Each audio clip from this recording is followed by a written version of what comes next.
PCI Media, Vancouver, BC. Welcome back to the new PCI Daily News Roundup brought to you by Philippine-Canadian Inquirer, the only Filipino-Canadian newspaper distributed across Canada.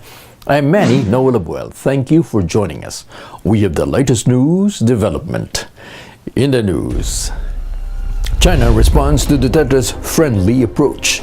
Chinese Foreign Ministry spokeswoman Hua Chunying said on Tuesday that Beijing appreciates President Duterte's friendly approach on the Chinese research vessels. In a press conference yesterday, the president said that he has an agreement with China regarding Chinese research vessels. However, this so-called agreement was not elaborated. Hua said, quote, China welcomes and appreciates President Duterte's comments. Just as what President Duterte has said, China and the Philippines have conducted communication on the issue, friendly exchanged ideas, clarified facts, and handled it properly. I'm willing to reiterate that China fully respects the Philippines' rights to the continental shelf of Benham rice. Despite the different approach of the President, both the Department of National Defense and the Department of Foreign Affairs stated that proper explanation must be given by the Chinese government regarding the matter. Robredo reveals palit-ulo scheme in drug raids.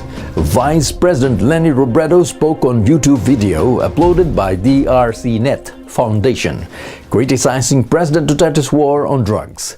She cited instances wherein relatives of drug suspects are taken into police custody in place of the suspect, in the event the suspect is nowhere to be found. The Vice President called on the President to refocus his anti-drug campaign. Robredo cited that inasmuch as the President means well in serving the Filipino people, his current approach in his war against illegal drug is not the most effective way to address the issue.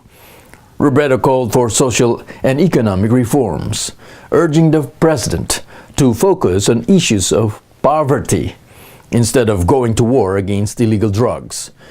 The video will be featured in a side session by the DCRNet Foundation called, quote, Human Rights Challenge, responding to extrajudicial killings in the drug war, for the 60th annual meeting of the United Nations Commission on Narcotic Drugs.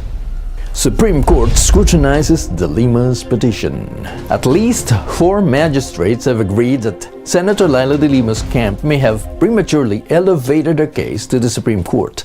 During oral arguments at the Supreme Court regarding the Lima's petition, these magistrates mentioned the Department of Justice and the Muntinlupa Trial Court could have prevented her arrest on drug trading charges.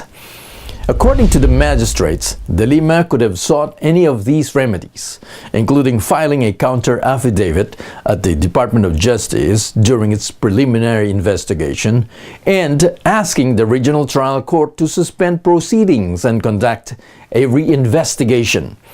This just proves the legality of her arrest enforced by the Muntinlupa Trial Court. The oral arguments lasted for more than 3 hours and will resume on Tuesday, March 21st. Solicitor General Jose Calida was present but had not yet presented the arguments of the police officials and Judge Guerrero, who ordered her arrests. And that's the news roundup for today. PCI Daily News Roundup is brought to you by CanadianInquirer.net, where you can browse for the latest news development with complete stories anytime. I'm Manny Noel Abuel. Thank you for joining us. We'll see you tomorrow, Thursday. Goodbye for now.